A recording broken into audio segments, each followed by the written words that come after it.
খয়রাতনগর স্টেশনটা ছিল একেবারে নির্জন, ফুলে আওয়া একটা জায়গা। ফাটা প্ল্যাটফর্ম, মরচে পড়া ল্যাম্প পোস্ট, হুথুড়ে নিস্তব্ধতা, চারিদিকে হন অন্ধকার, বাতাস ভারী আট, ভেজা মাটির গন্ধ নাকে লাগছে। দূর থেকে পেঁচার ডাক, আর কোন শব্দ নেই। একটা অস্বস্তিকর স্তব্ধতা। একটা বেচে দুটো মানুষ বসে কাঁপছে। একজন যুবক, দেখেই বোধ আসছে ছাত্র, হাতে একটা পুরনো চামড়ার বাঘ, আর একজন বৃদ্ধা, মুখে চিন্তার ভাঁজ। তারা আটকে পড়েছে। তাদের ট্রেন দেরি হয়েছে। তাদের গন্তব্যে যাওয়ার শেষ ট্রেন। মনে একটা অস্বস্তি। অমিত ছাত্রটি আবার ছাড়ির দিকে তাকালো। মধ্যরাত পার হয়ে গেছে। অমিতের চোখ খুঁড়ছে নির্জন প্ল্যাটফর্মে। শীত করছে ওর। বৃদ্ধা মিসেস দাস পাশে বসে চুপচাপ প্রার্থনা করছেন। চিন্তা করবেন না মা, অমিত বলল জোর করে একটা হাসি দিয়ে। ট্রেন এসেই যাবে। ওর কণ্ঠে ভৌ লুকোনোর চেষ্টা করল। মিসেস দাস শুধু মাথা নাড়লেন। চোখ রেল লাইনের দিকে। হেটা অন্ধকারে হারিয়ে গেছে। মিনিট ঘন্টার মতো মনে হচ্ছে। জিংজির ডাক আর পাতার শব্দ ছাড়া কোন শব্দ নেই। বাতাস এলেই গায়ে কাঁটা দিচ্ছে। অমিত নিজেকে ব্যস্ত রাখার চেষ্টা করল। বাঘ থেকে বই বের করল, কিন্তু অক্ষরগুলো জাপসা দেখাচ্ছে। মনে হচ্ছে কেউ দেখছে ওকে, ওদেশকা চোখে। দূর থেকে একটা গুম গুম শব্দ। অমিতের বুক ধড়াস করে উঠল। ট্রেন। কান খাড়া করে শুনল। শব্দটা মিলিয়ে গেল। ভুল। হতাশা নেমে এলো। কিছু শুনলেন মা? অমিত জিজ্ঞেস করল। কান কাঁপছে। মিসেস দাস তাকালেন, চোখ বড় বড়। ভুতুড়ে ট্রেন, ফিস ফিস করে বললেন। কণ্ঠ প্রায় শোনা যাচ্ছে না। অমিত ব্রু কুঞ্চেকে বলল, ভুতুড়ে ট্রেন? কিন্তু ওর কণ্ঠে কোন জোর নেই। অন্ধকার আর নির্বতা ওকে ভৌ দেখাচ্ছে। একটা গল্প আছে, মিসেস দাস বললেন। কণ্ঠ কাঁপছে। অনেক বছর আগে এখানে একটা ট্রেন দুর্ঘটনা হয়েছিল। অনেক মানুষ মারা গিয়েছিল। এখন তাদের আত্মা ঘুরে বেড়ায়ে শান্তি খোঁজে। অমিত এটাকে কুসংস্কার বলে উড়িয়ে দিতে চাইল, কিন্তু মিসেস দাসের চোখের ভয় ওকেও ভয় দেখাচ্ছে। অন্ধকার থেকে একটা ভুতুড়ে ট্রেন আসছে। এই ছবিটা ওর মাথা থেকে আসছে না।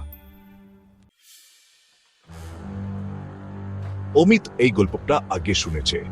দেশভাগের সময় একটা ট্রেন ভর্তি শরণার্থী খয়রাতনগরের কাছে লাইন চিউত হয়। শত শত মানুষ মারা যায়। সময়ের সাথে ভুলে আওয়া এক দুর্ঘটনা। কিন্তু অমিত এসব বিশ্বাস করে না। তবুও স্টেশনের ভুতুরে নীরবতা, বদ্ধার ভয়, সব মিলিয়ে ওর সন্দেহ বাড়ছে। শোনায় আয়, মিসেস দাস বললেন। আস্তে আস্তে ভুতুরে ট্রেনটা মধ্যরাতে আসে। স্টেশনে থামে, কিন্তু কেউ নামে না। ওর কথা শুনে অমিতের গায়ে কাঁটা দিল। ছাড়ির দিকে তাকালো। প্রায় 1টা বাজে। দ্বার থেকে আবার গুম গুম শব্দ, এবার জোরে। মাটি কাঁপছে, হালকা করে। অমিতের বুক থুকপুক করছে। কি হতে পারে? রেল লাইনের দিকে তাকালো। অন্ধকারে চোখ মেলে। দূরে একটা আলো জ্বলছে, ক্রমশ উজ্জ্বল হচ্ছে। ওর নিঃশ্বাস আটকে গেল। আলোটা আরো উজ্জ্বল হলো। এটা অবশ্যই ট্রেন, কিন্তু কিছু একটা ঠিক লাগছে না। একটা অদ্ভুত আভার ট্রেনটাকে ঘিরে আছে। লম্বা বিকট ছায়া পড়ছে প্ল্যাটফর্মে। বাতাস আরো ঠান্ডা হয়ে গেল। তারপর শুনতে পেল একটা করুণ আর্তনাদ। রাতের নিস্তব্ধতা ভেঙে। ট্রেনের হুইসেল না, এটা বেদনার শব্দ, অবর্ণনীয় অন্তনার। ট্রেন জাকুনি দিয়ে থেমে গেল। একটা পুরনো স্টিম ইঞ্জিন রাউ উঠে গেছে, লোহা কিডমির করছে। কিন্তু ইয়া অমিতের হাড় ঠান্ডা করে দিল। তা হল আত্রীরা, ছায়াময় আকৃতি, মুখ অন্ধকারে পাকা, জানালা দিয়ে তাকিয়ে আছে। তাদের চোখ অদ্ভুত আলোয় জ্বলছে বলে মনে হচ্ছে। মিসেস দাস অমিতের হাত চেপে ধরলেন। নখ কেটে গেল। ওদের দিকে তাকিও না, ফিসফিস করে বললেন। ভয়ে কাণ্ঠ কাঁপছে। ওদের তোমাকে নিতে দিও না।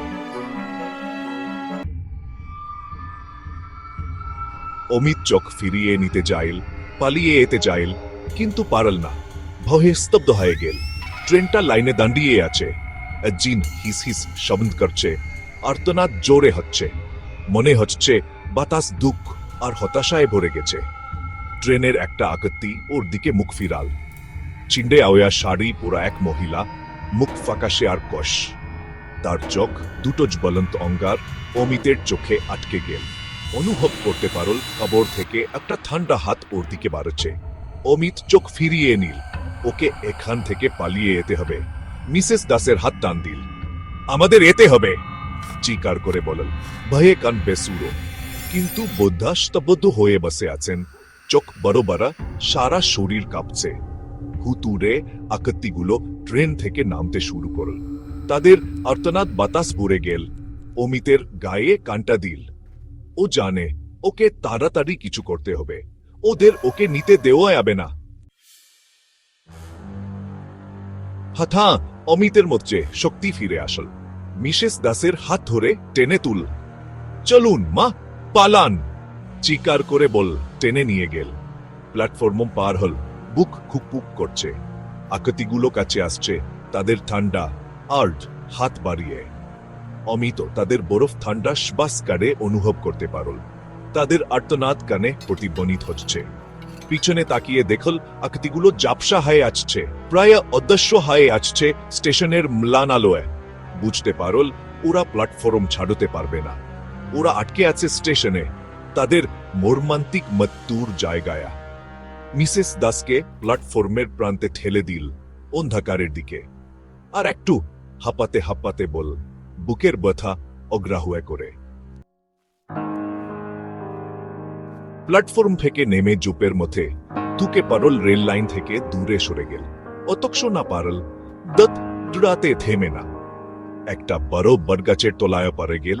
হাঁপাতে হাঁপাতে অমিত স্টেশনের দিকে তাকালো। ভুতুরে ট্রেনটা চলে গেছে।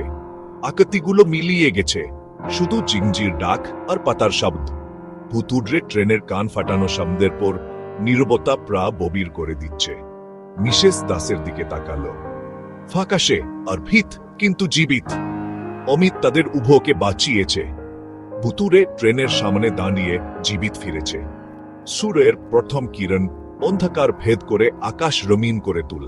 পাখির কলতান ভুতুরে নীরবতার স্থান নিল। পৃথিবী আবার জীবিত হয়ে উঠল। কাছের গ্রামে গেল।